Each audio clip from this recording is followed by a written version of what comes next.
Perfect. Perfect.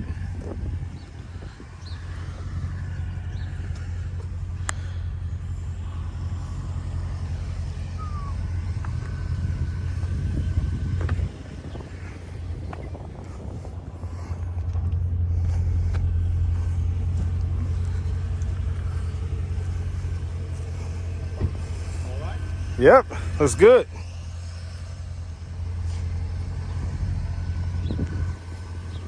Key inside? I'm sorry. Keys inside? Yes.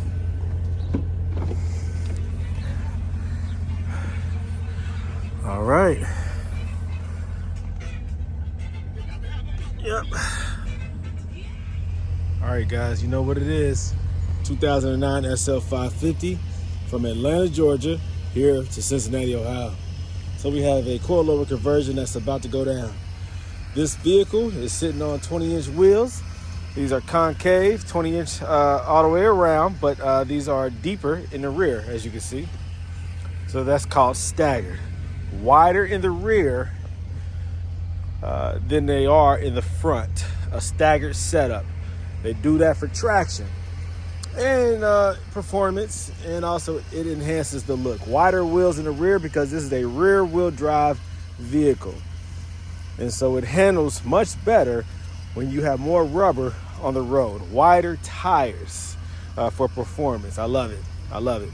So these have the nice red trim on them, and guess what? It accents or matches the interior. Check this out. Woo-wee! I love it, man. I love this interior. This is not like a red. This is like a, I don't know. It's not burgundy. I don't know what color they call this, but it's like a deep cherry. I love it. I love it. I love it. I love it. On this black, I love it. Man, I wish I had this interior. Yeah, they offered some better options with the 550 than they did with the 500s. The newer models like this, you see the front headlights? This is the newer SL model. It's still an R230, not quite an R231, but it's getting close. They changed to an R231 in I think like 2012. This right here is beautiful though. I like the updated front end, more aggressive, very nice, very nice. The other option is the two like kissing headlights, like I have on my SL550. Now this is a 2003, what I own. This is a 2009. I like this a whole lot. So of course, as expected, the ABC light is on because the suspension has failed. You see it is very obvious in the front. Let me turn this radio down. Oh snap, he has a nice aftermarket radio, Smokey Robinson. Oh yeah, the Miracles, yeah, nice. Nice. Smokey sold something. You really got a hold on me. Yeah, you got some class. I took it back to Motown. I love it.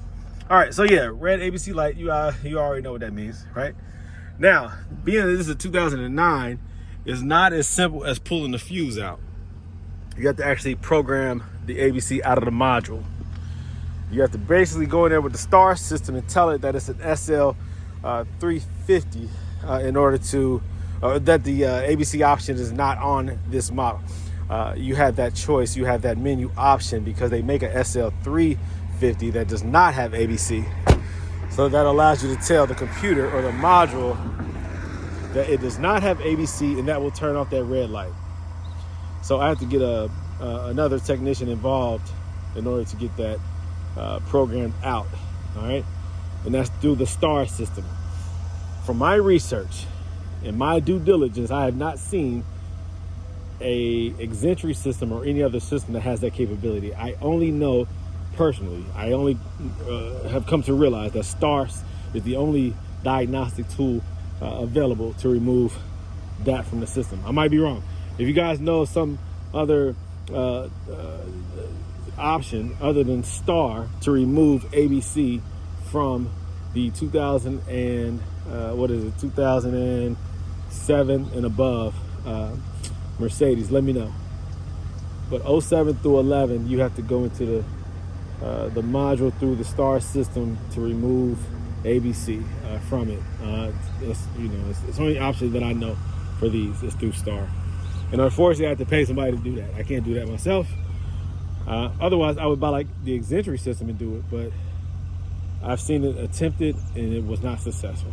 All right. Anyways, so what I have to do now is I have to get this safely home. The problem with it is, well, thankfully I'm near my house. You see how low it is in the front? You see? And it already has started to catch. You see right there? It already has started to catch. And that's what happens when you turn your wheel. Now, these are 20-inch wheels. But even with 18-inch factory wheels, when you turn the steering wheel, when it's sitting low like this, it can catch right here. All right? So it makes it even harder to drive it safely. Your turning radius is very minimized because of that, because it catches. And so when the ABC system fails, it's recommended to stop driving it and get it towed home, because eventually it will lower, it'll settle down in the rear and in the front, and it'll cause that issue. So you don't want to do that. If ABC light comes on, shit. Sometimes you can safely get it home, but it's risky, all right? It's risky. You can drive straight, but turning is a problem. So keep that in mind. All right, so let me move these cars around. I got to move some stuff at the house and get this car at the house safely. And I got to finish up something that I have going on in the garage so that I can get this in the garage. All right, update soon. Okay, guys, so I am in an SL550 2009. And this is a very nice car. I love the red interior, kind of like a cranberry. It's very nice, very nice. And I love the aftermarket head unit, a Sony. This is really, really cool. Now, unfortunately, what's not really cool is the ABC light is on, the active body control suspension. Now, anyone who follows me and knows my content understands that I run into these coilover conversion opportunities often, because people have these ABC issues. The active body control suspension, the hydraulic fluid suspension fails on these SLs and a few other Mercedes models. And so when this happens, they call me and I offer them a solution, a permanent solution, and that's the Silver's Neomax adjustable coilovers. You want to go adjustable so that you can adjust the dampening and the height and the spring rate and also the pre-tension. And so these are all opportunities for the owners of these beautiful Mercedes vehicles to get rid of a issue, a problem that will always come back until you permanently get rid of it. And that is the Silver's Neomax adjustable coilover suspension. That is the best choice for these vehicles. All right, guys, I'm in a 2009 Mercedes SL550. This is a beautiful vehicle. It has a unique interior, like a cranberry. It's very nice, but what's not nice is the ABC light is on. Now, this is caused by failure of the active body control suspension. And unfortunately, it's a common issue with the SL model, as well as the CL and the S classes that come with the hydraulic fluid suspension option.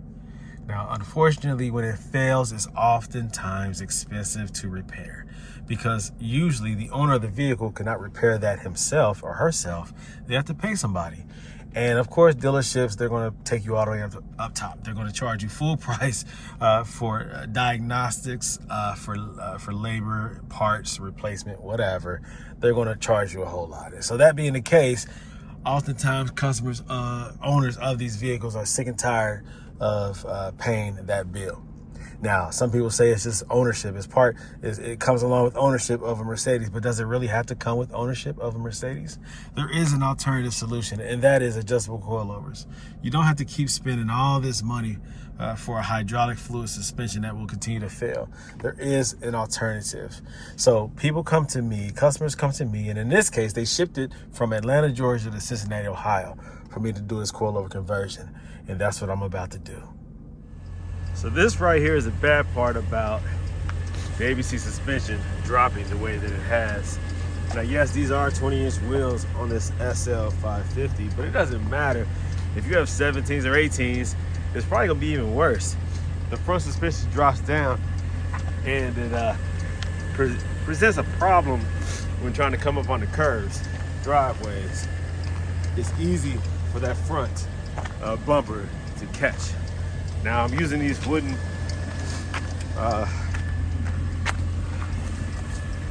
2x4s or whatever right here, just to enable it to raise up high enough. Excuse the sniffles, it's cold out here, and I'm a little sick. But right here you can see it's just enough clearance with those wooden blocks to allow it to miss the curb. I do not want to damage this bumper. You see how close it is though. You also risk the fenders being damaged because now you can't really turn the wheel like you want to. So you're very limited with your turning radius because it catches that fender. And oftentimes with ABC failure on these Mercedes SLs, you will see bent fenders. That's really any Mercedes with an air or hydraulic fluid suspension. When it drops down, it bends the fenders. So you have to be careful of that as well. But yep, this is ABC failure at its best.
All right, and it begins. The 2009 SL550 adjustable coilover suspension conversion. Yeah, I'm looking forward to this one. Yeah, now, the ABC the ABC pump, it operates the power steering and also the suspension. It's called a tandem pump, which means two-part pump. All right, multi-purpose. Now, you can keep that pump installed if you want to and just use it for the power steering. But eventually, you're probably going to want to replace that ABC pump with a standard power steering pump because it's a cumbersome, over-engineered pump that's only being utilized now for one function, and that's power steering. So you no longer really need that oversized pump for just power steering because the ABC has been deleted, removed, and is non-operational. Now, typically, owners go ahead and just do that the first time around. They put a standard power steering pump because it's lighter, less load on the pulley system, on the belt-driven system. And once you're in here, you might as well just do it. That's what I recommend. Now, I have been receiving a lot of phone calls lately of people who didn't pull out the ABC pump and decided to just do the simple coilover suspension and then add the plugs. The bad part about that is they start hearing a whining or a moaning when steering. That is because now your ABC pump is beginning to fail. Some people will loop the system. I need 2 amps for this. It's probably never been removed. Feels like it. Some people will loop the system so that you can keep fluid in the reservoir and keep it lubricated, the pump itself, so that it won't overheat and so that it will last longer. It's not creating pressure. Once you deactivate the ABC system, it's no longer creating pressure. There's residual pressure that exists in the lines just because it's a closed system. But once the system is deactivated, either through the module using the star system, or on the O2 through O6, you pull the fuse, ABC fuse on the driver's side engine compartment box. The system is deactivated. So that pump is no longer operating or creating that pressure on the ABC side. It still is operating or creating pressure for the power steering. So keeping fluid in the pump and in the reservoir, in theory, it should prevent it from running dry, premature failure to the bearings and things of that nature. In theory, that sounds good. Does it actually work? I don't know. Because like I said, I have had people call me and say the pump is starting to fail after the conversion, after they deactivate the ABC and don't use it for power steering. But in a 2002 SL500 that I had, I completely removed all the ABC, left the ABC pump installed, ran the system dry on the ABC side, and it lasted probably about 4 years before it started to get a slight little whine and moan to it.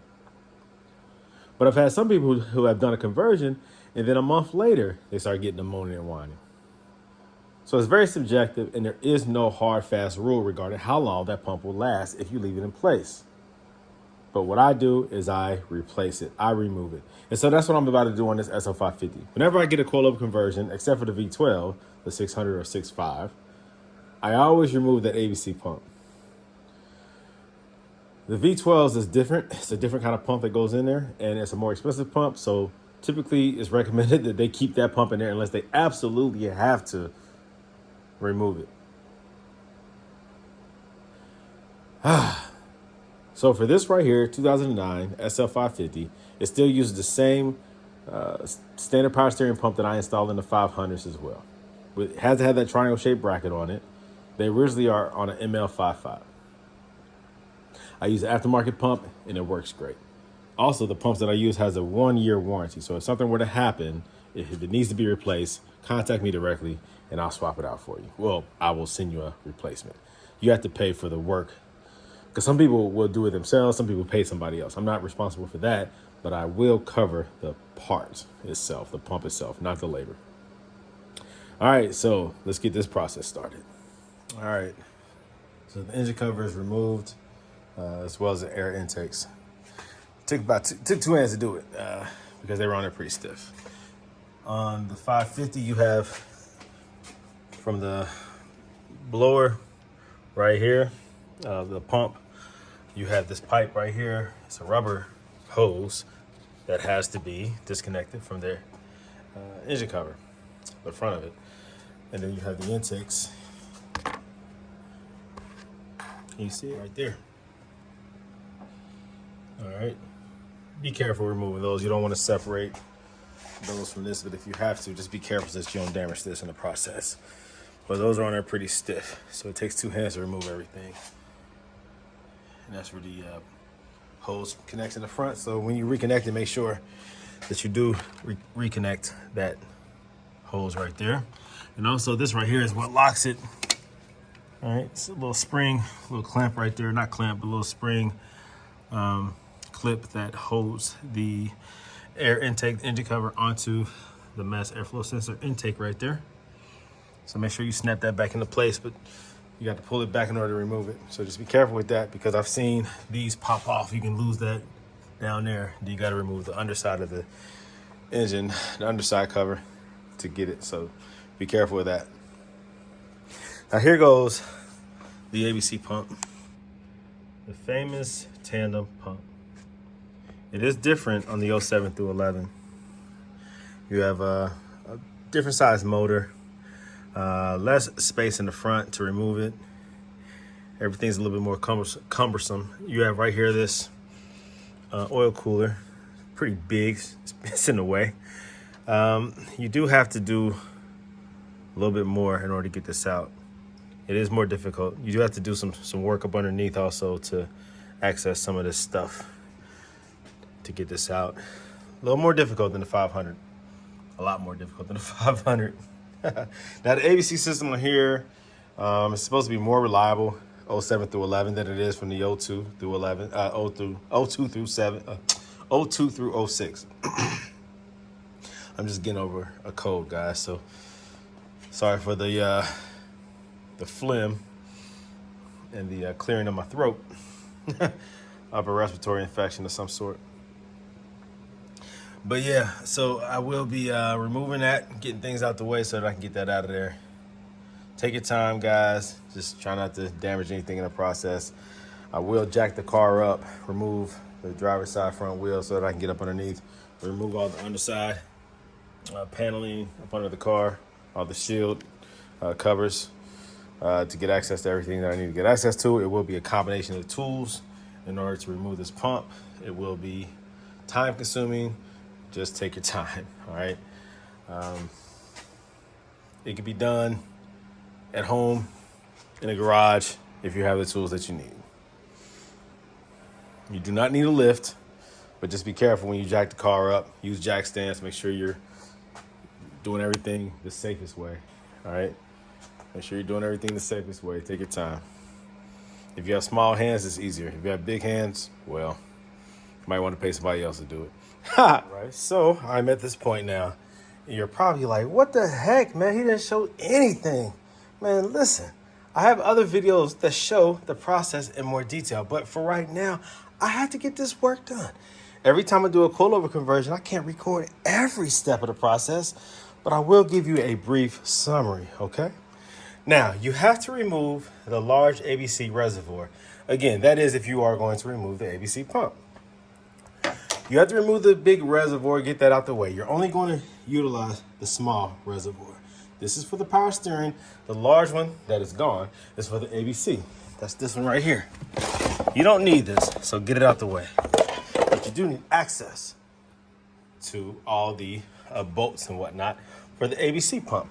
So you have to remove that frame right there, as well as the reservoir. You don't need a frame for the small power steering reservoir. Okay, now, next is you remove the 3 bolts that secure the front of this pulley right here. Those have to be removed using you can use a 10mm socket. You can use this right here, which is a E12, because the bolts look like, I just throw them over here. Hold on, give me a second. I know that there's one here.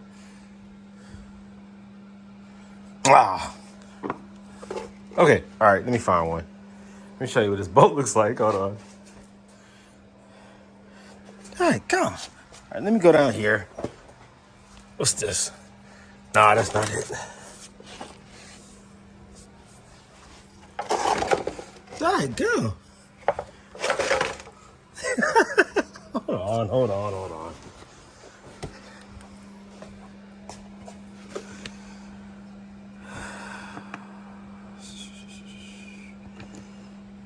Oh, okay. Man, did you guys see this? I know I didn't. All right, this is what these bolts look like. This goes onto the pulley, right? There's 3 of these. Simply attach an E12. All right. If you're having a hard time, or if you accidentally strip it, you can go up a little bit to the E14. And this grabs it again, allowing you to remove it. Now there's a little slack in it, but I had a hard time because I used a 10mm socket and I had a funky angle. It wasn't under secure and it stripped it enough where these right here were distorted, where I couldn't fit now the E12 onto it. So then I had to upgrade to the E14 and that grabbed it. Just make sure you have a nice bite on it, okay, before you break it loose. I use a cheater bar. So when you use a cheater bar, it's more, you have more leverage, but more force, but also you can increase the likelihood of stripping it if you don't have a good grip, a good bite. All right, so make sure of that. Control that, break them loose. Do that while the belt is still attached. All right, now use a 17mm socket, cheater bar to loosen the tension on the belt with the tensioner pulley, which is down below. If you've never done it before, just it's not hard to find. You can see the little socket is still on there, right there.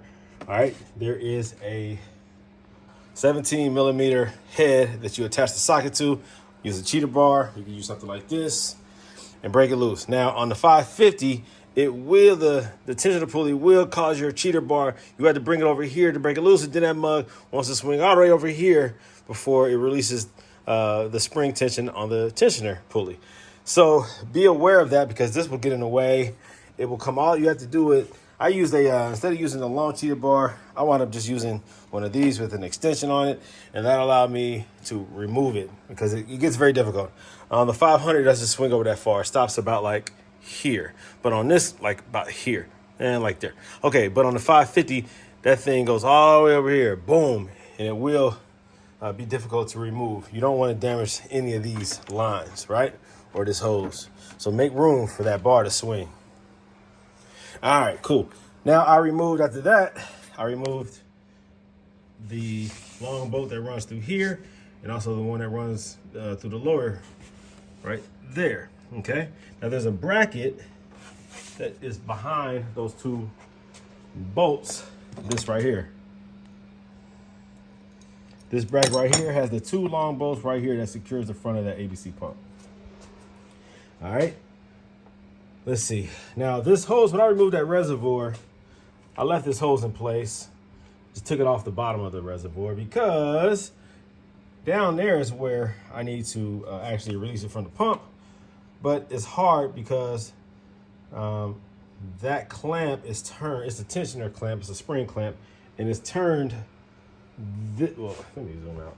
It's turned this way. I can't really grip it too well because it's turned too much that way. So I'll leave it in place because I'm going to reuse that hose actually. On most conversions, I use this hose to feed it back to the standard power steering pump. But on the 550, the location of the pump is too much tension and it like bends at a sharp angle. So you need that lower hose to reuse for the power steering reservoir to the new power steering pump. It's also down a little bit lower on the 550 than it is on the 500, the standard M113 motor.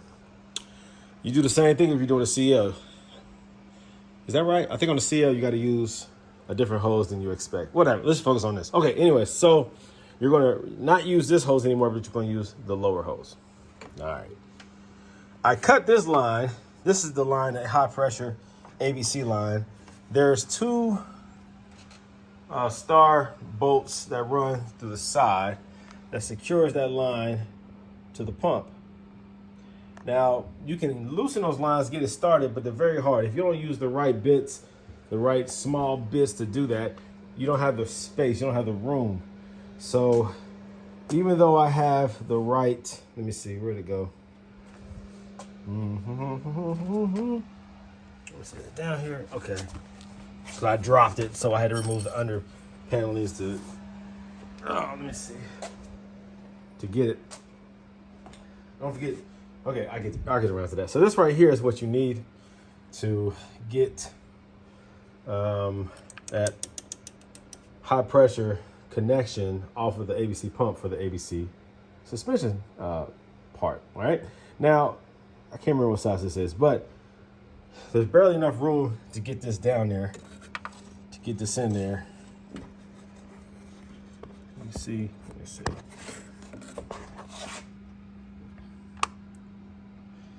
All right, it's hard to look at. It's hard to do. Hold on. Okay. There's barely enough room to get this seated inside that bolt and then break it loose because you run out of space right here. All right, so you can't really get it out all the way, not with the normal way that you might want to do it. So you have to use maybe a shorter bit, get it loose, and then maybe twist it by finger, or if you have some type of short head adapter that allows you to spin that out and remove that. Instead of doing that, because I remember having to do that before, instead of doing that, which is very time consuming and requires a lot of patience, I just cut the line. I don't have time for all that. This line right here, I'm not going to reuse it. I try to preserve as many ABC lines as I can to resell, but in this case, I don't care. This right here got cut. All right, so it's no longer going to impede the removal of this ABC pump. That line that I cut is right here. I just push it, back out the way so that I can do what I need to do. And I'll remove that line ultimately so that it's not just in the way. I still will remove all these ABC lines as much as possible. 90% of them get removed, all right? The ones that run through the subframe do not come out. The one that runs up here along the side of the engine and back down, I'm not removing that. I cut it on the ends. So I got those 2 bolts in the front out the way.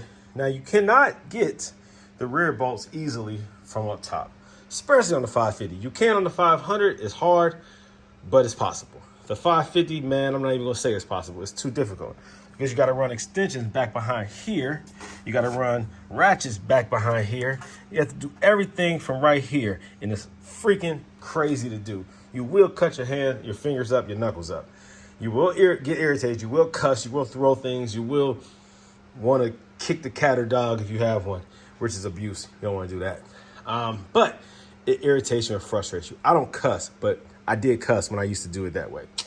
Now, the easier way that I've discovered, which I do now, work smarter, not harder, is to get up underneath. Jack the car up, put some jack stands. I'm not about to get up underneath yet. Jack it up, and I will show you in a second. Hold on, let me put the jack stands in place. Safety first. Okay. Now, all right, there we go. You have to get all the way up under here. Okay, you have to get all the way up under here, and you will see this bar, this brace right there, this bracket, this bar, whatever you want to call it, that silver bar right there, that is what supports the back of the ABC pump. That bolt right there, you have to remove. That bolt is also accessible from up under here. The other bolt that runs to the back of the ABC pump. All that stuff is accessible up under here. That's up under the car. That's the way that I'm going to remove it, is from up under the car. Now there is a small little access point where you can run extensions through.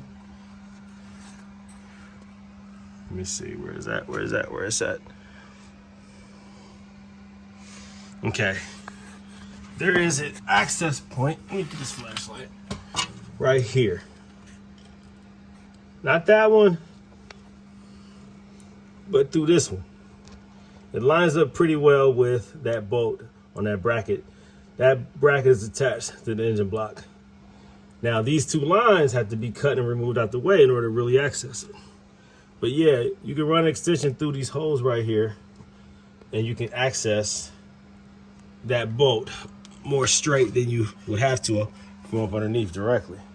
But you do have to remove this paneling right here, the wheel well splash guards, in order to get in there.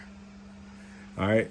So again, you do have to get up under the car. You have to remove all the splash guards and the covers, the up underneath panelings, in order to get access to what I'm talking about. And more than likely, you'll drop some tools down there anyways, some sockets and stuff like that. So you're gonna want to get up underneath, expose the underside. Plus you'll spill some oil. So you want to clean all that stuff up, man. So remove all these panels. This one right here looks chewed up. This is the one that's supposed to cover the valve block right here. It's all damaged. Looks like it's probably some tire rub. Maybe when it dropped, the suspension dropped, it tore that up. Yep, so all this stuff right here, I also remove when I do these coilover conversions. I get all that crap out of here. It's unnecessary weight. You will lose a lot of weight, a lot of pounds when you pull these heavy ABC struts out, valve blocks, most of the lines. Yeah. I do like the newer valve blocks though. They're much easier to disassemble. These lines are in place with these nice Allen head bolts instead of the 17 millimeter threaded inserts. So those lines with the 17 millimeter tend to be difficult to remove, to break, you know. To break loose, those are much easier. Just pry them off without damaging the valve block. All right, anyway, so yeah, remove that bracket, and then after that, I think there should be another bolt that secures the pump on the backside, and it's like an engine block, but I mean it's easier to access once you remove that stuff. There should be one more bolt on the back, and I'll verify that. Again, these pumps are built different than the standard ABC pump from the 02 through 11. So there's a couple things that's different. And I just remember going through this process, and it's always harder on the 550s. The 500s are the easiest. The 55s a little bit more difficulty because there's more stuff in the way because of the supercharger and the coolers. But this right here is the hardest. No, I ain't gonna say the hardest is the V12, which I don't even do. I haven't even done the V12 ABC pump removal because I just don't want to. I just don't. I'm not even gonna lie. All right, cool. So let me go ahead and get that bracket removed. And all right, I will update as soon as that's gone. All right, so I successfully removed that bracket from up underneath. It wasn't that difficult. Like I said, it's easier to do it from the underside. Here goes the bracket. The bolt that connects to the engine block, I ended up running a long extension through that opening that I talked about. The line prevents you from, these ABC lines prevent you from getting it at a perfect angle. But with the right bit, I used the E14 and the extensions, I was able to get it. I used a combination of extensions from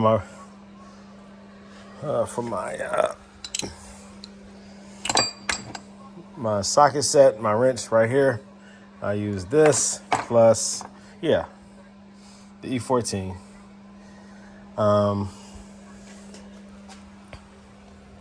There's another extension somewhere.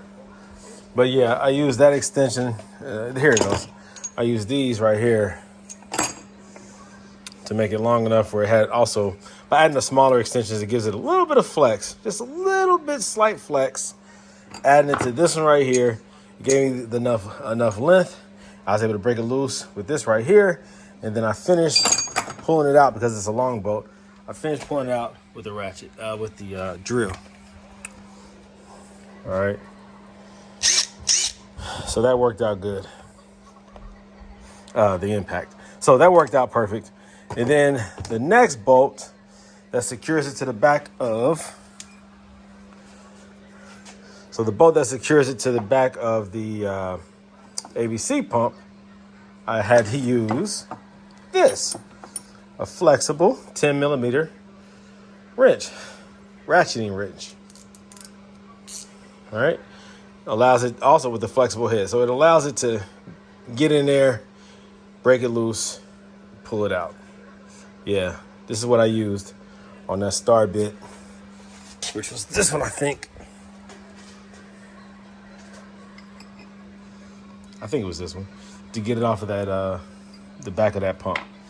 So yeah, you gotta use a combination of tools, a little bit of engineering and creativity to get it to work. Now with this flashlight. Now what's left to remove, what's holding that pump in there is back there. Come on now. These flashlights get on my nerves. Will you stop flashing? Oh, God. All right. All right. Back there, if I can get the angle right so you guys can see it. Hold on. There we go. All right. I'm going to zoom in back there. There is. There it is. Yeah, right there. That's the last thing keeping this pump in here. That is a, if I can remember, is that a 13 millimeter? Yeah, 13 millimeter nut securing the back of that pump to the valve block. There's a bracket on the valve block that there's a stud on the back of this pump that runs through the valve block, and that nut secures it. Remove that 13 millimeter nut, and the pump will come out. I'll actually wiggle the pump out enough to finish removing that pulley because the pulley just doesn't have enough room without prying it out and possibly cracking or damaging that plastic radiator fan shield or something else. Just loosen the pump up and then you have the room to remove that front pulley. So to get that off, I'll just use, I'm just going to use another one of these little ratchets or wrenches, 13 millimeter if I have one over here. I usually keep stuff that I use for the ABC removable conversions over here. But if I don't see it over here, here goes 13 millimeter. There we go. All right. Make sure it's ratcheting in the direction to loosen it. All right. Get it down in there. Ah! I lost my light. Daggone it. All right, hold on. All righty. Let's try this again. There goes that socket or that nut. Stick my hand down in there.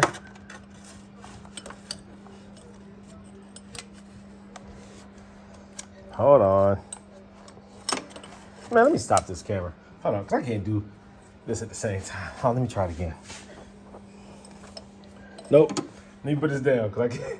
You guys are not seeing what I'm doing. Hold on. Alrighty. So I have removed that pesky nut off the back of the pump.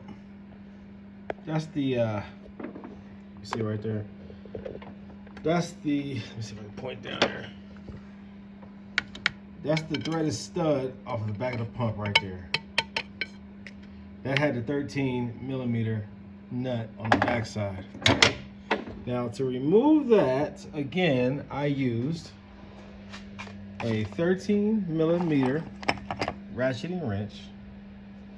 It gave you a little bit of leverage. At some point, I did try to use a socket with a 13 millimeter. Well, I tried to use this ratchet right here. This wrench with a 13 millimeter socket. That gave me a little bit of leverage. But then finally I said, you know what, bump it. Because again, keep in mind that on the 500, it's easier to access from the top that 13 millimeter nut. Way easier. But with this 550, I said, forget it. It's taking too long just to, you know, one little turn or like a quarter of a turn. It's taking too long. So from up underneath, I used this right here, some extensions, connected this. Where'd my drill go? I guess it's up, oh, my drill right there. And I just got it from the up underneath. Now you cannot see the nut from up underneath, but you can feel the nut. You reach over with this right here, you catch the nut, attach it from the bottom, secure it, hold it in place, and zit, zit, zit, and it's off. You know what I'm saying? Real quick and easy, man. Real quick and easy. Sometimes the easiest way is not the most effective way. Sometimes you might have access to it, but to turn it a little bit at a time like this on a long stud takes way too long. So I got up underneath, attached it. Zit, zit. I like that sound. I'm imitating the sound. Right? Came right off. Boom. On to the next step. Then I was able to tilt the pump forward, well, tilt it back actually, and remove the pulley. Where'd it go? All right, I got that off of there. Now, 17 millimeter high pressure power steering line. The metal line that attaches to the pump right here, that is a 17 millimeter. It's much easier if you use a tool like this. Now, you can use this to break it loose. You cannot use this because this is a closed end, but guess what you can use is an open end. We'll have it over here. There it is. This right here. This is so cool. And I sell this on my website on www.goldelementautoworks.com. This allows you to slip it onto that line and then ratchet, turn it, all right? It's still on that line and you're able to now crank it off, okay? And it has a flexible head, which is ever so nice when you're removing that high pressure line off of the ABC pump. Flexible head, and you can break it loose. I break it loose typically with, because this is a, I don't know if this is a metal, but I use a standard, not that one. I use this one just to break it loose, right? Get a good grip, good bite, boom, break it loose. And then I use this to ratchet it off. I love it, man. I love it, all right? Now, once you do that, you still have to remove a small little star bit bolt from underneath that secures that little brace to that brace right there. Is secured right up under here, right up under that. You can see the head right down there. right there, okay? That is what secures that line to the pump itself. You have to remove that. Now, you can use a small socket that is the exact size of that star bit, or you can use a 8mm, which is what I use on this, an 8mm. And that's enough to break it loose. It's not on there very tight. Just break it loose and then spin it off. Then you can remove that ABC line. All right. This pump is out. Man, let me tell you. First of all, it was hard to maneuver this pump out of here. It's a tight space. It's very tight down there. So you have to turn it and flip it and rub it down. Oh no. And I finally got it out. Now, once I angled it before I got it out, I thought, well, maybe if I make some room by removing this, I can get it out of there a little easier. But keep in mind that this is pressed in. When I say pressed in, the two bolts that run through there pulls it down into it.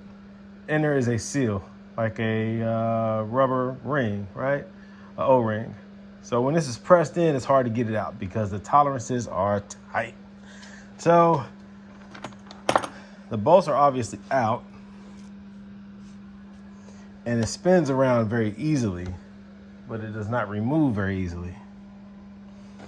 Now, where are those bolts at? Maybe I can show you what they look like. Oh, they probably fail, whatever.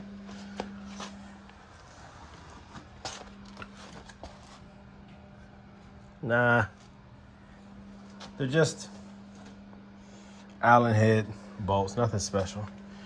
But yeah, they, no, that's not it. Yeah, that's it. The star bit heads, there we go. That's it right there. It's just two of these. Now, you can carefully pry, but you have to be careful because if you start prying it, you can damage the actual pump itself. For those of you who are just trying to maybe replace your ABC pump with another one, you're not going to cut this line. You're going to find a way to get those heads out, or at least get it so that you can turn the pump and then re-angle it and then finally extract those two bolts. You might have to loosen everything else up, and then the last thing you take out is that, if the pump moves or wiggles enough for you to do that. Otherwise, you're going to be stuck trying to get those out with very limited room. As earlier in the video, you don't have like that much space in between, right? When the pump is in place. But because I'm getting rid of this ABC system, I cut the line. Have you guys ever seen an ABC pump rupture or break like this? Yeah. This is the pulsation dampener attached to the ABC pump. This is out of 2009 SL550. This right here is supposed to absorb or prevent overpressurization of the closed ABG. All right, guys, this is a ABC pump, active body control suspension from a Mercedes, a 2009 SL550. This right here is operated by hydraulic fluid. It's a two-part pump. They call it a tandem pump. It operates two systems. That's the hydraulics suspension as well as the power steering. Again, both are hydraulic fluid controlled systems. This pump pressurizes both. Now, ABC suspension often goes out on Mercedes that have the ABC system, not the aromatic, but the ABC. The aromatic is air controlled. The ABC is fluid controlled, AKA hydraulic fluid. This often goes bad. Something in the system goes bad. It could be the pump itself. It could be a valve block, pulsation dampener. It could be a line that ruptured. There's a lot of components that can go bad. In this case, on this 2009 SL550, this right here ruptured or exploded or broke.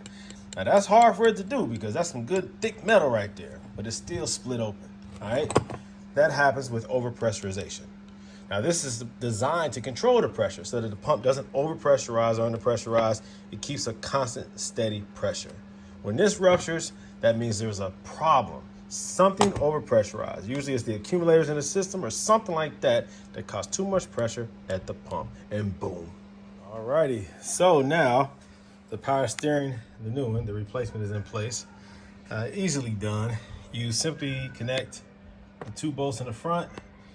You're going to use the same bolts that you ran in the front They came out of the front of the ABC pump. You're gonna use them again for the standard pump. And then you're gonna run one bolt in the back. The back side, let's see, right where you had the stud. Let's see if I can see it. Okay, there you go. So that bolt now goes into the engine block, into the back of the pump. The ABC pump had a stud sticking out the backside of the pump that went through that hole. This time you're gonna run a bolt through. And I use the same size bolts that's in the front, right there. And to get access to the rear to be able to tighten that down, I use a 10 millimeter wrench.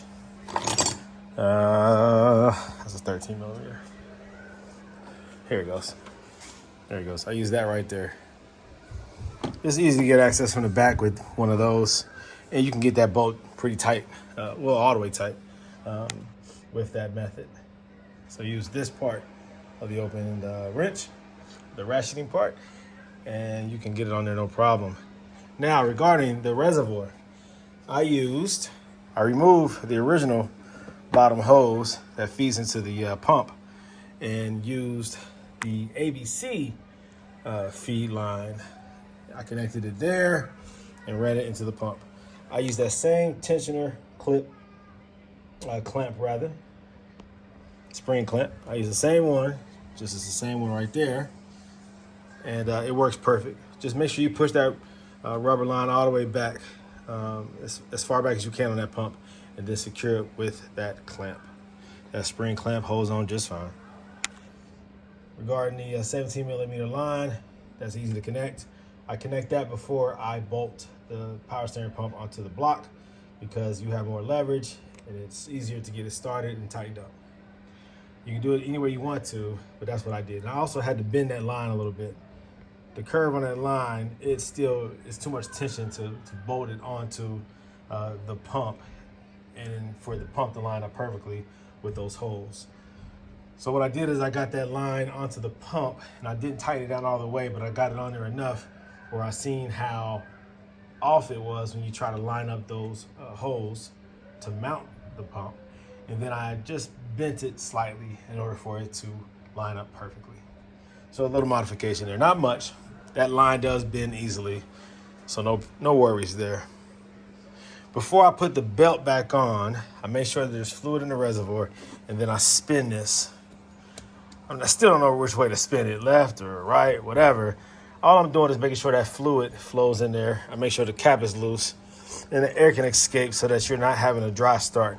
Now, these pumps come with some power steering fluid already in there, but it's not really a lot. There's still air in there, especially when you remove the caps and you insert the line. You're going to have air in that pump.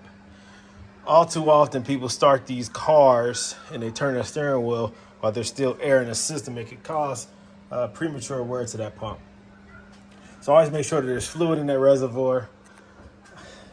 You're going to top it off using these lines right here, but it's going to drop again because it's going to suck in what is missing from that line being, replaced. There's air in the system. What fluid do I use? Well, you have an option. You can use this fluid right here. You can buy it AutoZone in the plastic container for less than 15 bucks. You can use this right here, Prestone European, full synthetic. It has to be a high temp power steering fluid. You can use a Mercedes power steering fluid. There's several options out there, but this is what I typically use right here between these two. There is another one that I've used before. I don't see it. I can't remember what it was. No, it might have been this. This actually is a high temp full synthetic power steering fluid. So that's good as well. Now it does have stop leak in it. That's a last resort. I like these two. All right. Like I said, you can also use the Mercedes brand power steering fluid as well. So there you go, guys. That's what it is.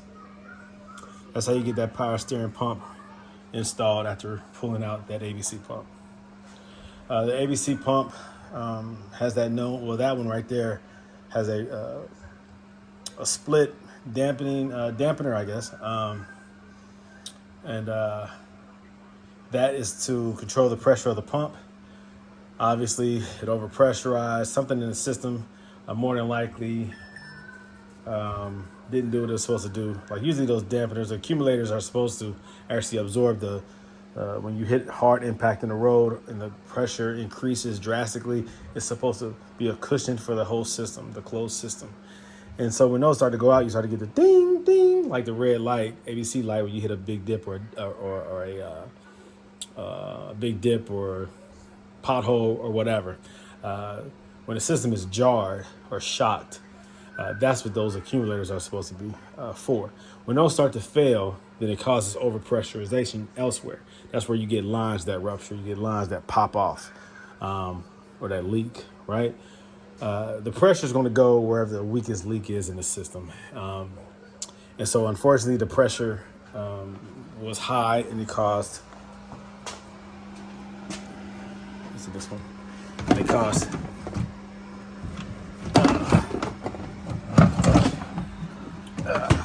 this to happen. That's crazy. That's crazy. So when his system stopped working, this is why. But there were things that led up to that, I'm sure. Other components that were supposed to work that didn't do what they were supposed to do, that led to that. And more than likely, I'm gonna say the accumulators. It doesn't matter at this point. The system is obsolete now. It's gone. All right. So at this point, I put the belt back on. I start the car. I make sure that there's no whining, right? Make sure that the power steering is proper. Because if there is some whining and moaning, then I'm going to remove that pump and install another one. Nothing is perfect. You can buy parts from Mercedes that might be faulty. You can buy parts anywhere that might be faulty. Aftermarket parts, there's a higher rate of faulty design. We know that. And so when you buy these parts, always test them out as soon as possible. Make sure that you do what you're supposed to do to prevent premature wear and failure, but also test them out to make sure before you proceed on. You would hate to do everything, do the coilovers and everything, and then realize that your pump is bad.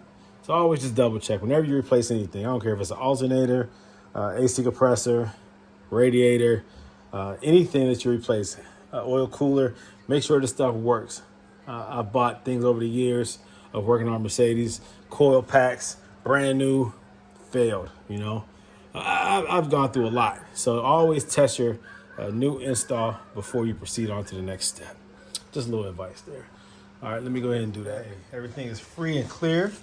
I removed anything that might be in the way or impede proper operation of the power steering pump and anything that might be in the way of the belt. All right, let's see.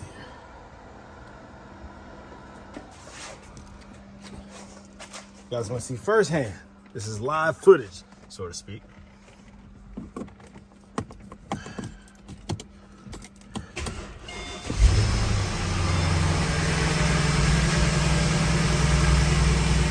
I always get scared when I first start the car after doing the power steering pump. I do not know why. I just I always imagine in my head worst case scenario, like something blowing up. I don't know why. That's weird.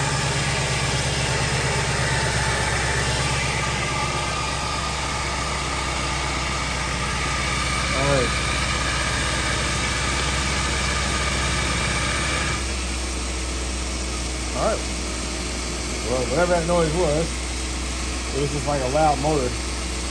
Calmed down immediately. All right, my fluid level is good.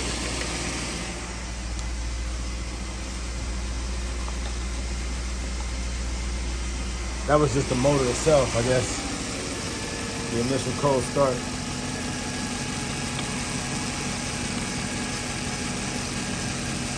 All right, that was good. Perfect. Actually, it's supposed to be down a couple notches just, because it's cold and when it gets hot, it expands. But I'm gonna leave it like that, just so that some air can escape, and I'm gonna leave the cap loose like that, so any air in the system can come on out. But you're supposed to start the car, let the pump cycle that fluid through naturally, not under acceleration, but under idle. Let it dissipate that air trapped in the system. because it is a closed system until you open this up. Let the air escape.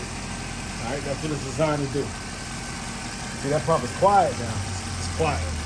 That's how it's supposed to be.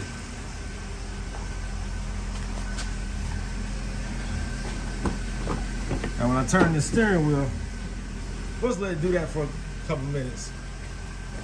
When I turn the steering wheel, it should be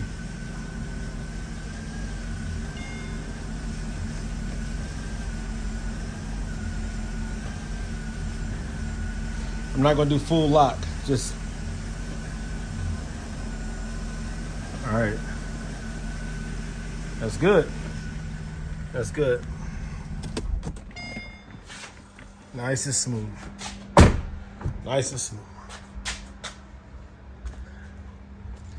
Now that was the first time this car has been started in about a day, maybe two, since I pulled it to the garage.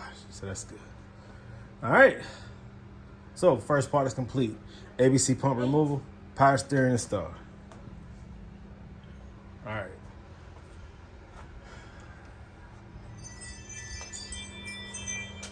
Now it's time to remove all the ABC lines, or 90% of the lines in the valve box. Now this one does not have the pulsation dampener right here, like in the early model R230s, because you have, well, the one attached to the pump itself. So you don't have that one connected or in place. You just have this one, and then you have the valve block back there. Valve block here, and then valve block in the rear. And of course, the lines that run back there. Let's see. I'm trying to remember, is there anything right here? I don't think there is. I'm just trying to remember.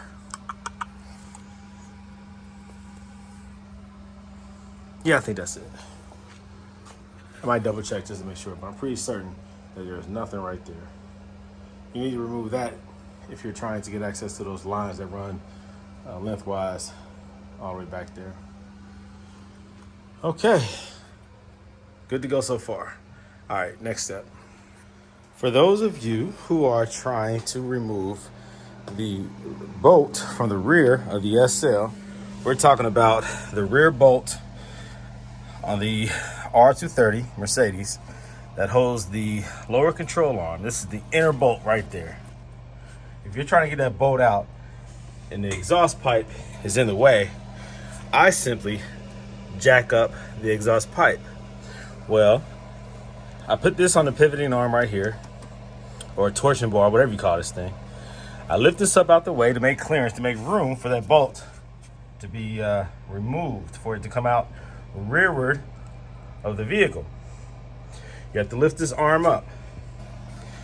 The exhaust pipe would also be in the way for it, for it to extract all the way. So you have to jack that arm up, this pipe up. And the way that I do that is by actually using my floor jack to lift the car up enough. I put this up underneath it, and then I lower the car, and that lifts the pipe up. And you'll hear it hit the heat shield. It'll start to creak. You know how far up to go. It only needs like 1 inch. So don't go too high with it. You don't want to damage anything, but it will stop on its own, and you'll hear it hit the heat shield. All right, that's the actual muffler itself will hit the heat shield. And that's as far up as you need for it to go, for it to have enough clearance. Now, you can use a T55 bit, such as this, or you can use what it actually is, a 12 point. All right, now this is a long one. What I choose to use is just a small bit, just this little piece right here, and an extension such as so, and that allows it to flex enough to extract, to keep a good bite on that bolt. You want me to demonstrate it? Let me see if I can do it while holding this recording device. Okay, let's see. Okay, so at this point it spins freely, but it keeps spinning. It stops coming out because this bolt is not threaded all the way. All right, there's a point where it's no longer threaded and it just free spins. Then what you have to do is use either your fingers, or I use sometimes like a wrench that fits right over here and I pull this out as I'm spinning, and then it comes out to about like this far here. And then you gotta use the drill again to finish it because it catches the thread. But this is how I remove this inner control arm bolt in order to drop the inner control arm, the lower control arm, to remove the strut. You see I'm doing a coilover conversion. Now this video will be attached to my coilover conversion for the 2009 SL550, but for those of you who are just interested in how I remove that strut, this is how I do it. I remove this torsion bar, right, from here. Then I remove the bolt that secures the bottom of the strut. That's easy. And then I remove that inner control arm bolt. Then this whole thing drops down and you're able to remove that strut. You do not have to disassemble the outer hub assembly. Yes, that's totally unnecessary for the SL. This is the easiest and quickest way to remove the rear strut from a Mercedes, and now R230. Now, if you have a 6.3, 6.5, or a 5.5, you cannot simply lift the exhaust pipe. Instead, you have to drop it because this is much bigger on the AMGs, so that you're not going to get enough clearance to extract that bolt. Instead, like I said, you have to drop the exhaust. Now, you don't have to disassemble the exhaust. There is a brace or that holds the exhaust pipe up underneath. You don't have to remove that. Instead, you detach the muffler from the hook.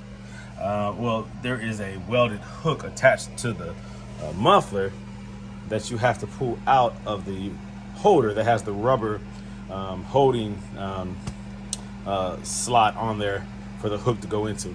You know what I'm talking about. It's access from the rear. All right, it's back there somewhere. All right, so you have to drop the muffler, and then that gives you the clearance to pull that bolt out of there.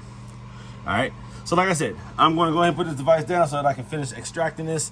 Like I said, you have to push, add some tension, like pull it out a little bit once it gets to this point where it free spins. Let me see if I have something. I might be able to do it on the camera. Hold on, let me see. Woo, this is hard to do. So basically, I would put something like this up underneath here, right? Oh, you can do it right there, see? Sometimes you have to be spinning it in order for it to start coming out. But you pull it out to a certain point, right? And then it stops, right? Because now the thread is catching. And then you have to finish spinning it with a drill. There you go, just like that. Woo! There you go.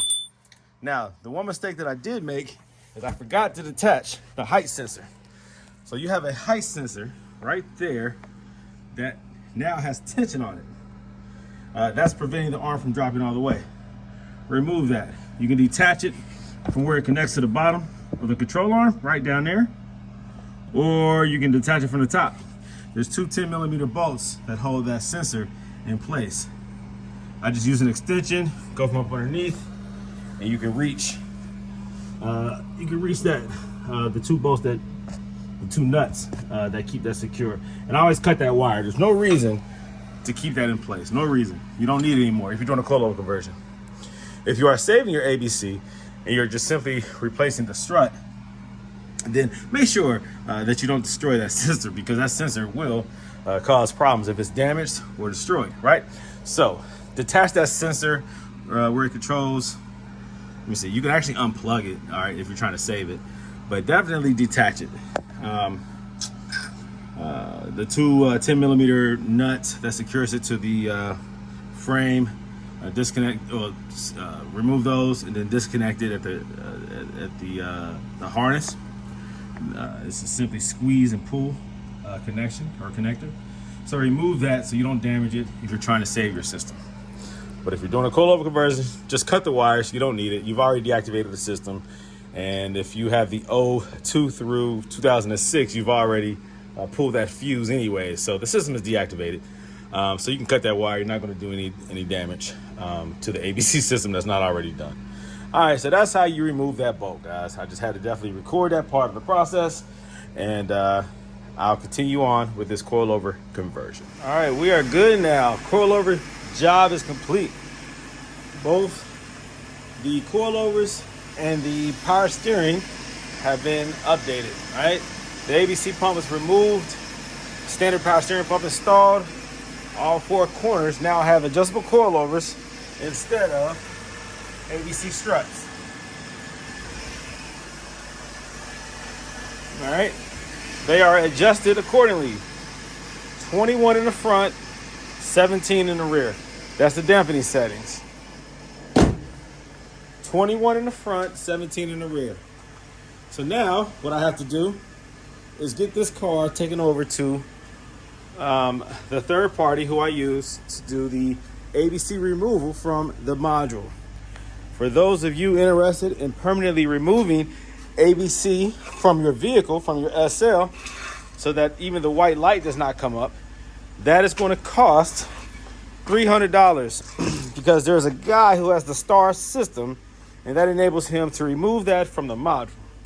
You see, they make a V6 model of this, SL550, that does not have ABC. It has standard coilover suspension, not adjustable, but just a standard Mercedes coilover suspension. No different from like a CLK. But it does have a lightweight sway bar also. I don't know if it's in the front or rear, but it does have sway bars. I'm assuming front and rear. I don't know. But that allows that V6 to not fail on you. The SL350 will not fail regarding the suspension. It's a simplified, lighter weight option for the SL. So you can use the same engineering in the 500, 550, 600, 6.3, 6.5. You can add sway bars if you want to. The adjustability of the Silver's NeoMax adjustable coilovers allows you to not use sway bars, and it handles just fine. Proven by the many SLs that I have personally owned and converted. My personal SL550 handles fantastic and very fast and aggressive without sway bars, and never have I ever felt that the car is out of control, uncomfortable, or maybe overly stiff, unsafe, unstable on the road without sway bars. That is my word, I promise you. And I have upgraded 20-inch rims wide, and I drive fast. You guys do not drive the way that I drive. Your SL500, you do not drive it as aggressively as I drive my SL550. I promise you that. And if you have a 5.5, I'm sure you don't drive it as fast as I drive mine. Or as crazy. I'm not going to say crazy because I'm safe, but I do not use sway bars, and it feels fantastic. Now, these cars are frozen here in Cincinnati because it's snow, as you can see. When I first started this job, there was no snow. Now there's snow. And just like that, the weather changes. So do the circumstances. I have to now, for those of you who have to drive or park, who have to park your cars outside, this sucks. Up here in the northern states, mid and northern states where it snows a lot, this is the unfortunate reality when you own a lot of cars. Even my G-Wagon is outside. I hate that crap. But the wide body is in the garage. That's fiberglass body, a wide body kit. So I'm not parking that out here in the snow. And the customer cars are going right there on the left-hand side. So that's what I have going on. Unfortunately, I have to do what I have to do. Now, this is what happens if you don't remove ABC from the module. You get this white light at startup. All you have to do is press this button right here, and it goes away. It will come up every time you start your car. It's just what it is. Now with the 07 through 11, it's not that simple. This works for the 02 through 06. The 07 through 11, you have to remove it from the module, or you'll still get that red light. It's different. Technology changed with the Mercedes of the 07 through 11. They use updated modules. Woo, almost fell. You see that? Woo, that phone just slipped out my hand almost. Okay, some ice right there. Woo, I wasn't ready for that. All right. Oh, here we go. I have to move these cars out the way so that I can get this car over to my man. All right, to remove the ABC. Okay. So there's a couple of things in here that does not work, that do not work, that does not work. Which is proper, huh? Things, plural, does not work. hold on, it's a thing that does not work. Hold on, singular is a thing that does not work. There's a thing that do not work. A couple things that do not work. Okay, yeah, plural and then do. All right, there's a couple things in here that do not work. Whatever. This right here is pushed in. It's obvious. All right, this right here is pressed in. Is like broken. And so the backside, the surrounding plastic that is either glued or screwed to the back of this panel, that can break. And through a lot of usage and doors slamming, those become fragile. Over time, that plastic becomes fragile and it breaks on the backside. So you have to remove this and then come up with a way to recreate a bracket of some sort that allows it to attach. It's a combination of drilling holes and using zip ties. You can secure it that way. You can glue it, but sometimes glue over time becomes fragile and breaks again. So I've had to deal with that on my SL550. What else? This right here is missing. Another issue that I've seen Mercedes, have that issue. This one has it. So at this point, also, I can't change the mirrors. This thing right here doesn't do anything. So I had to actually push the mirror to angle it where it's safe for me to drive. The trunk will not close all the way. I don't know what's up with that. It has an automatic open and close trunk, but it will not close all the way. So I believe the trunk open is going to come up on here. This key does not easily remove. This key fob itself also is broken. I don't know if you can see that, but that prevents me from sliding it over and popping that key out. You have to use something small, like a little tiny screwdriver to do that. You have a check engine light on, and then the TPMS sensors are not working or are missing. These are aftermarket wheels, so he likely doesn't have, I don't know, he might not have the TPMS sensors in those tires. But he does have a real nice Sony double din radio, so that's pretty cool. It's hot. Turn it down. All right. So right now I have the suspension set pretty firm. Plus it's a little bit more firm because it has the 20-inch wheels, so skinnier tires. The tires I think on the rear are like 275, 30, 20. I like mine a little meatier. These are 10.5 wide wheels in the back. He has them stretched. I prefer a 285 at least on a 10.5-inch wheel if you want the stretched look. So I am going to drive this car, see how it feels as I take it to the shop to get it coated out. So far so good. It drives straight, feels good, and I think it looks good from the outside. I'll make a video of that showing what it looks like, but it's getting dark outside now, so I can't really make a good video. I'll do it tomorrow. But yeah, on my way to go get it coated out. It is a must if you have the 07 through 11. All right. When I'm done with this, you will no longer see the infamous red ABC warning light on the dash. Malfunction, stop car. Tomorrow, that will be gone. Okay, it is a new day and the car is done. Here we go. See, no ABC. Ha! Just like that, the ABC light is gone. Now, I do have to give attention to this check engine light just because I have the car in my possession. I do want to know why the check engine light is on. And so I will put my scanner on there and see what's up with that.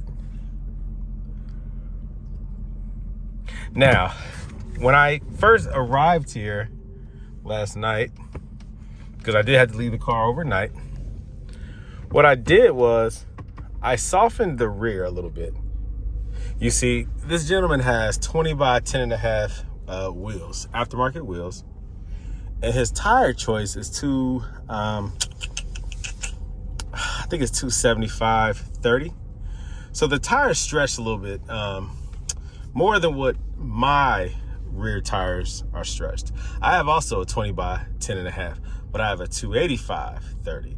So with the 275/30, that's a thin tire, and I feel the road a little bit more than I wanted to.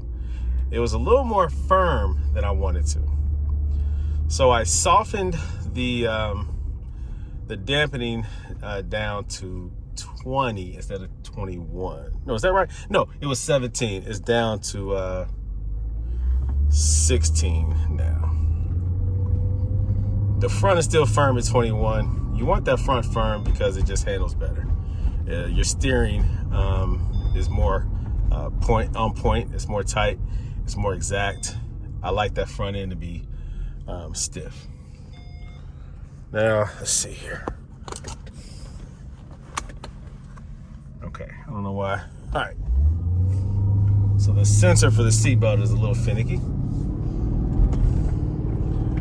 Now, I like driving this car much better in the daytime because at night it's hard to see out of these windows. All right, let's see how it feels now. It should be a little bit softer in the rear. Oh, the hood is open. Don't want that. Now, I would jump out and close it, but I'm right in front of this cop. Dang. Fairfield Police.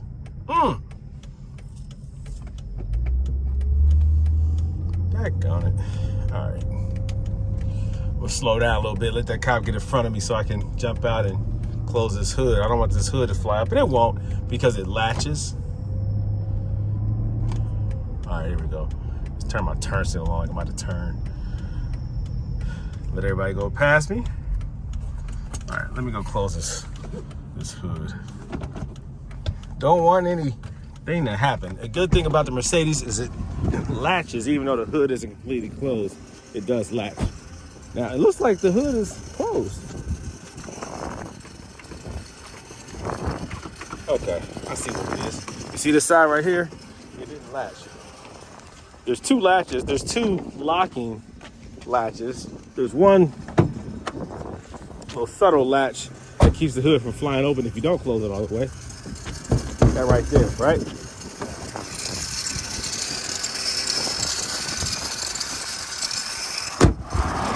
There we go. Probably just didn't close it hard. Now, there's some noise being made up there. I don't like that noise.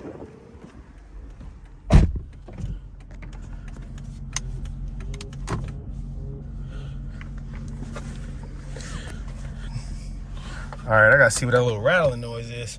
That might be a pulley or something. We'll see. Get this thing home safe. Then I'll take a look at that noise coming from up under the hood. It sounds like it's in the pulley system.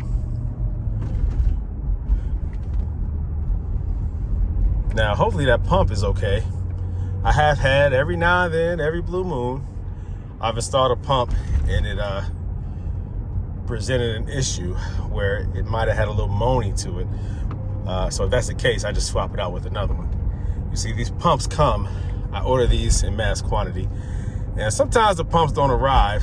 I'm not gonna say in the best condition, but what I mean is sometimes the handler of these pumps, they might just drop them, toss them onto your front porch, it feels like sometimes. I used to have a problem with some of my earlier pumps that I was purchasing. Is they would come in like a very small packaging with no protection, and oftentimes the box sometimes would be broken through by the pump, like the bump. You could tell that the box was, or the pump was not handled properly, and with limited protection, the pump at times would get damaged. So sometimes it depends on the carrier, man. I hate that. So I try to buy them in bulk where they come in a larger box where they're better protected. That's just what it is, man. Shoot.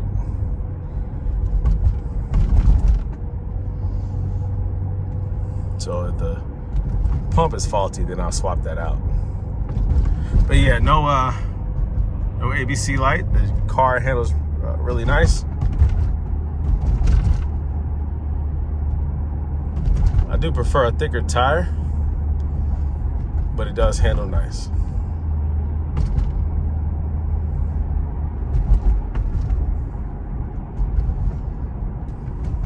Now, once I get that sound figured out in the pulley system, then I'll take it for a more spirited drive, see how that feels. Also, the next thing that I have to do is actually do the exhaust work, and that's going to get done tomorrow. he wants some modification done to the exhaust so that it gives it a nice growl, a nice loud sound. So he's going to remove the mufflers and also the resonators. The catalytic converters will stay in place, so you don't have to worry about emissions. If you live in a state where you're still getting tested regarding the emissions, leaving the catalytic converters in place will be just fine. The mufflers delete will just give it and the resonator delete will just give it a nice aggressive muscle sound, you know?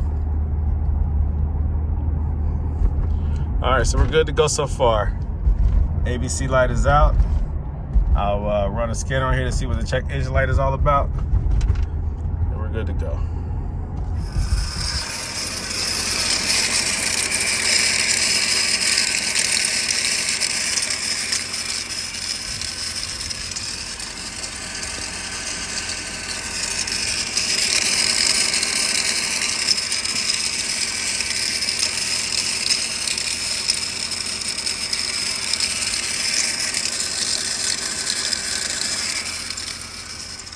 Right, so it's not the pump making that noise, it's the idler pulley.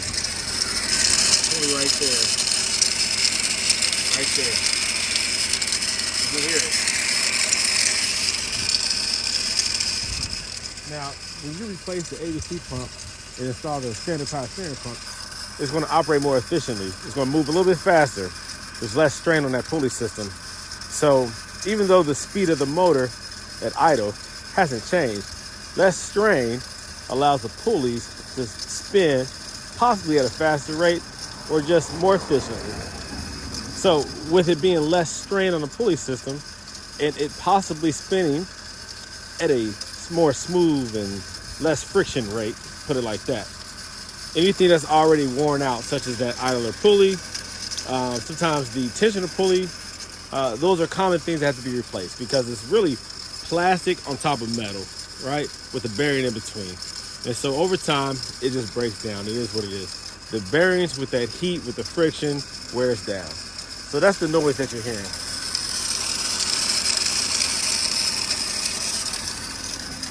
All right, so the pulley itself, the ABC pump, the standard power steering pump is good. All right, there you go. So I'll replace the idler pulley for him. And that's noisy. That takes away from, it's going to eventually break. And you don't want to be driving this thing and then that breaks, because then it will tear up your belt. I've experienced that. You don't want that. Catch it before that belt snaps. All right. So here you go. That's the way it's sitting. Slightly higher in the rear than the front. It's a nice look.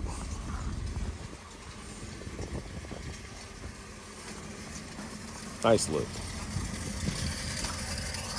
All right, so I wanted to see why this check engine light is on. So I hooked up my scanner to it, and it's showing ambient temperature display. Temperature sensor has a short circuit to ground. So I'll locate what that sensor is. It might be that one that's in the lower grille. There was some wiring down there. I don't know if it was compromised or not, because the splash guard is gone, it's missing. So I don't know if something got torn down there. I will take a look at it to see. But I'll clear it for now. It says current and storage, so it might come back. All right, so I cleared the code and it's gone. But it doesn't mean that it won't come back on. But for now, it's gone. It said current. If it only says stored, then I would think that it wouldn't come back on. But because it said current, it might. We'll see. But I cleared the code. Okay, so upon driving the car a few miles, it came back on again. So again, because it said current and stored, that indicates that the problem still exists. So ambient temperature sensor is shorted out. I'll take a look at the sensor, or the that sensor, temperature sensor that is in the bottom grill, and I'll check the wiring. It could be a faulty sensor. That can happen too. That oftentimes happens if it becomes dislodged, or if there's any type of damage down there where the wires are compromised. Again, that check engine light was on when the car got delivered, and I'm just now seeing why the check engine light is actually on. So it's something that the owner of this vehicle will definitely want to consider, because with the check engine light on, you cannot tell if there's any other issues. If something else were to come up, something major, the check engine light would just be on, but you won't know if there is a new problem. So it's best to resolve the issue so that you can catch any other future issues as early as possible.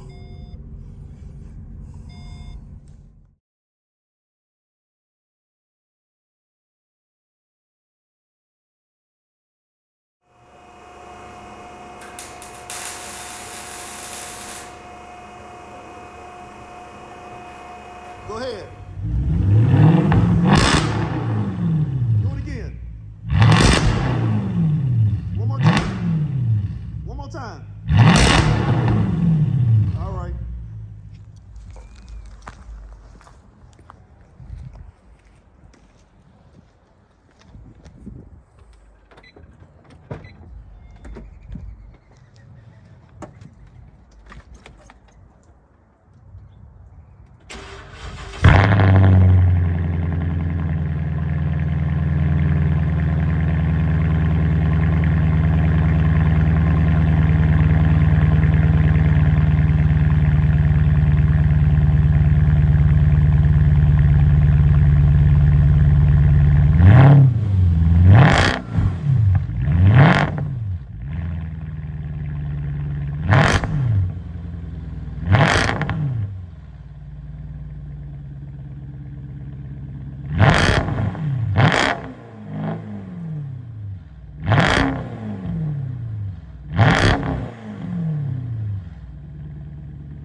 So that's what it sounds like, cold start. This is after the mufflers being removed as well as the resonators. So the catalytic converters are still in place. So the AMGs, maybe the 600, not sure, 6.3 and 6.5, they have, in the 5.5 of course, yes. So they have 4 catalytic converters. The 500, 550 has 2 catalytic converters, one set.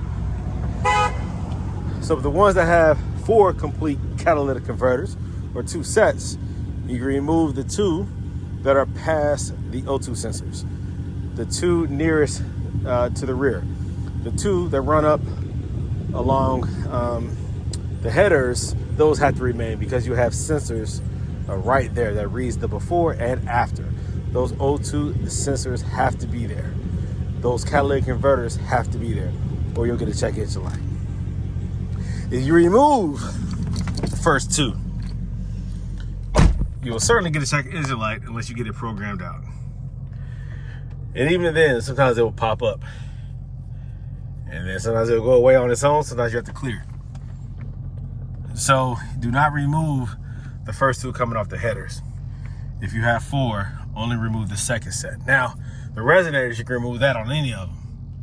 The mufflers you can remove on any of them, unless you're trying to pass any emissions. Otherwise, take them off and you'll get that sound. Now, you might want to know how it sounds in the cabin when driving. So let's check that out.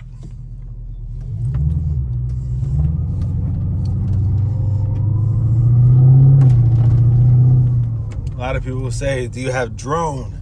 The drone is that low, deep humming while cruising. Let's see if we get that.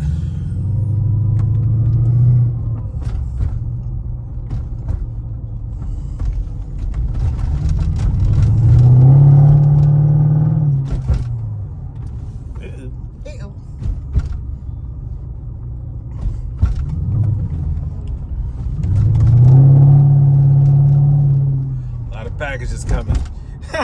UPS and FedEx, whenever I see them, I expect a delivery. Okay, let's hear this. Let me stop talking so you guys can hear it.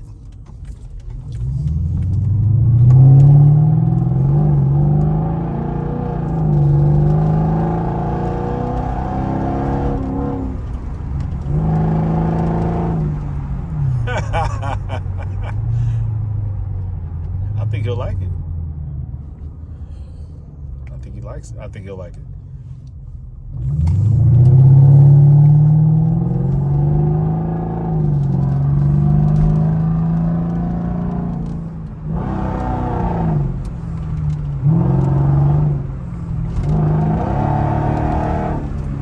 Oh, he's gonna love that. Oh yeah, he's gonna love that. So that's when you're on. That's when you're on it.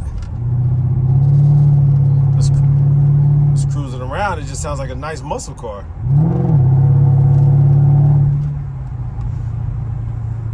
And that's on the inside.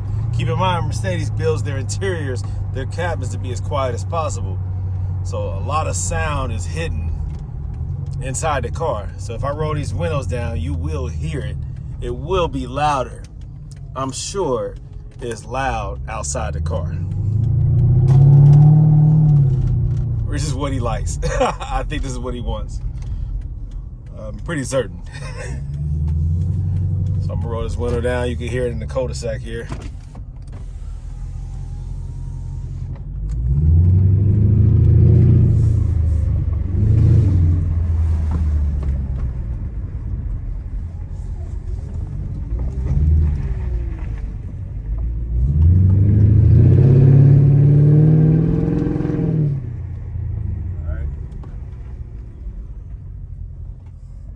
Take this back to the street.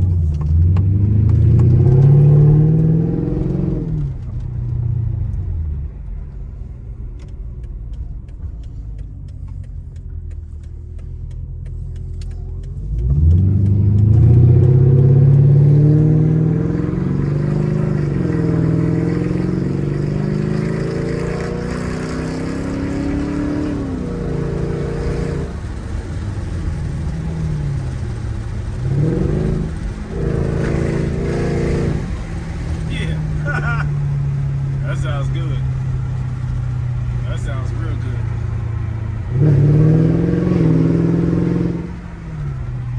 I think that's what he wants. That's cool.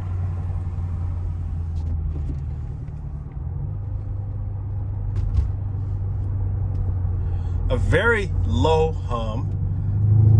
Nothing irritating. Keep in mind these cars are Mercedes. The cabin is really a quiet, nice low hum, like nothing irritating. I don't think it would bother anybody. I think this is what you prefer. This is what you want from a high performance sports car.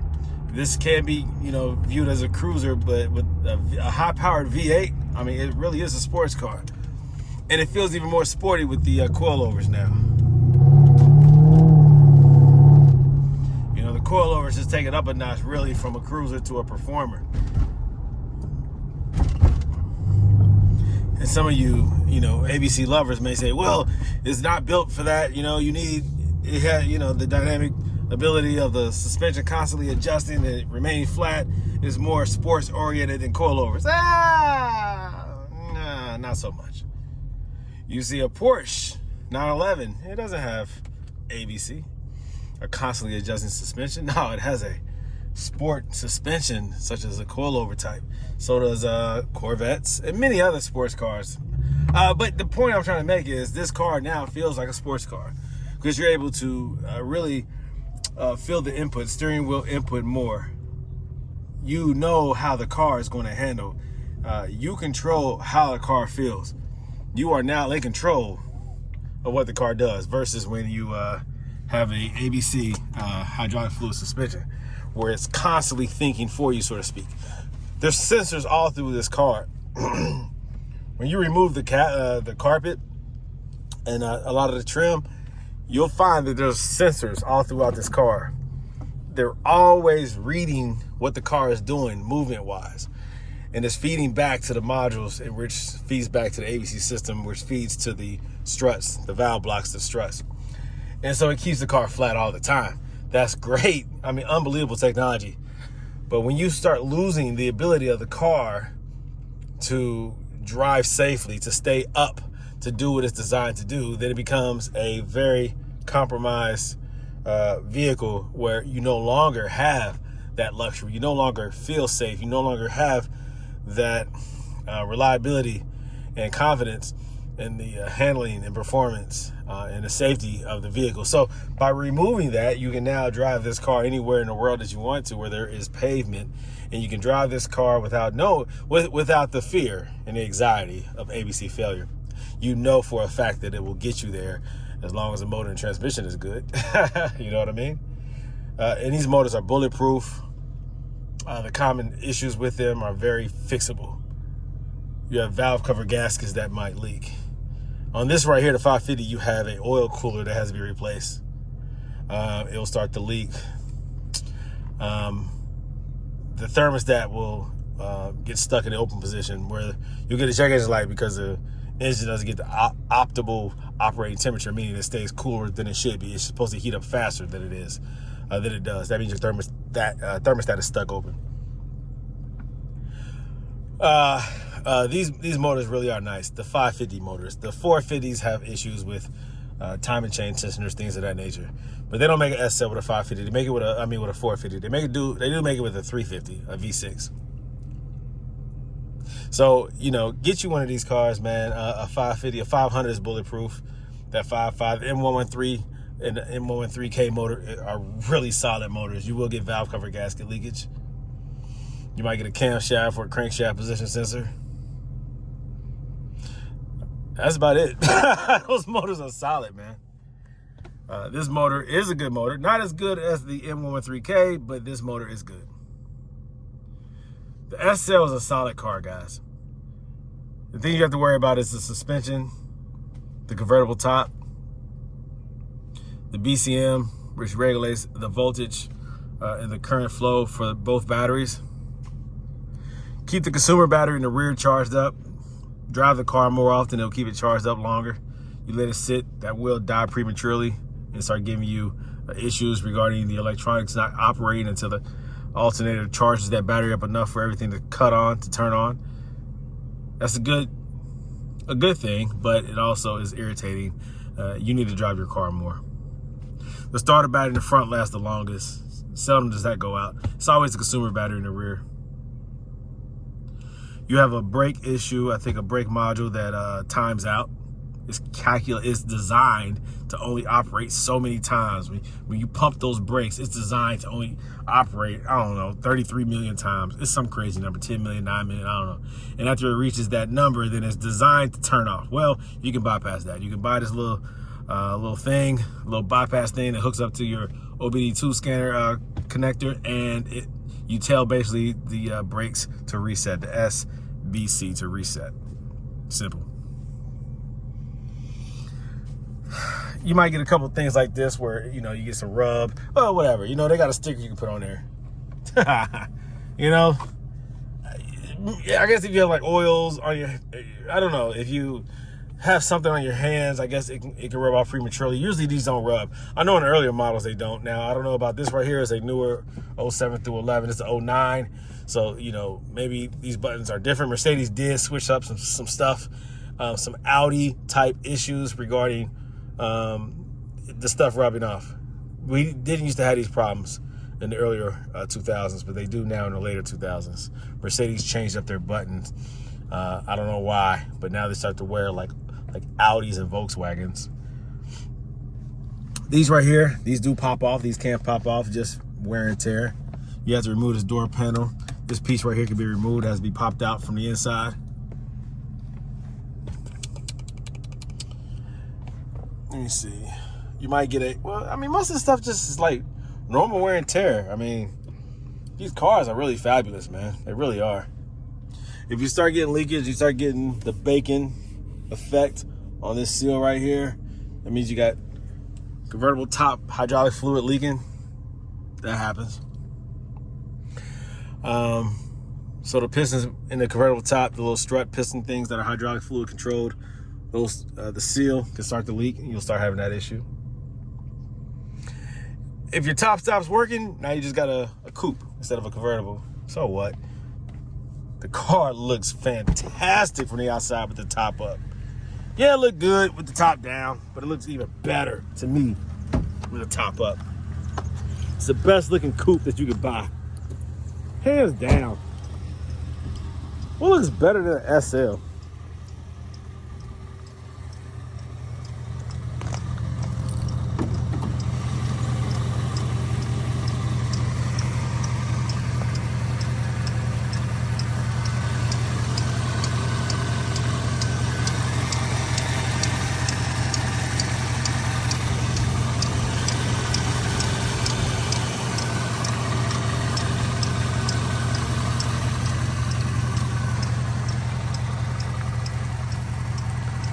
That little sound right there, a little click, click, click. I asked if the belt was old or new. He said the belt was new.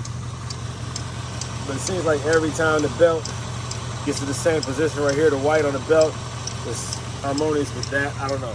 I have another belt I could put on there just to see if that stops that. I probably will remove the belt just to play around with the pulleys because I just replaced that pulley right there. Because it was making all kind of crazy noise. Replaced that, and I'm hearing this little subtle little tap. Not tap, but whatever you call that little tap. Yeah, I guess it's a tap. But the car feels great. Car feels great. See, I need to know what that is. I don't like that. It gets on my nerves. But the car looks good.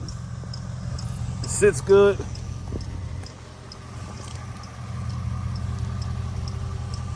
Looks like it caught a little bend here from when it was sitting too low. You see that?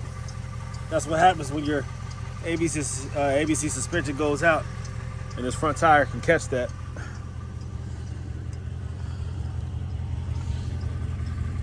Now, normally before these cars get shipped out, I give them a bath. It's cold out here, man. But I see what I can do, huh? I'll figure it out. I like to get it cleaned up before I ship it back. We're currently arranging that part of the process now when it's going to get shipped back out. Because I got to make room. In a few more days, I have another car coming in from out of town. I think the next one's coming from Florida. This is going back to Atlanta, Georgia. So, yeah, man. So consider it, guys. These Mercedes SL550s are nice. All SLs are nice. Even if it's a 350, it's a nice cars, man.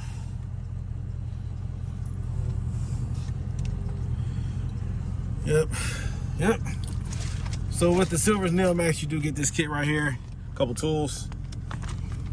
I don't use the tools, but you got them. This is how you tighten up the locking collars. It's got a decal in there. It's got an Allen key. The Allen key is used for the dampening. I think a dampener, something in how you remove that knob if you want the extender knob, which you don't need. So I usually just get this back to the customer. They have it, they pay for it, it's theirs. I came with 2 decals. They used to only come with 1 decal. Nice cars though, man, nice cars. So needs a third brake light. So more than likely, the trunk brake light is out. Now physically it looks good. It could be a wiring issue. It could actually be out. I'm not sure.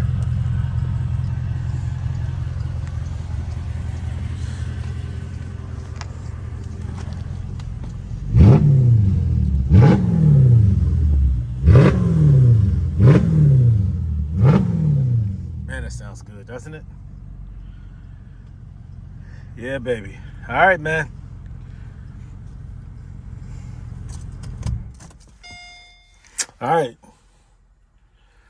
All right, let me schedule this pickup. Make sure this thing is get back safe.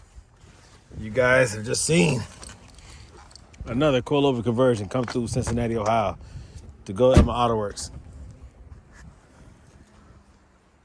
Another one done.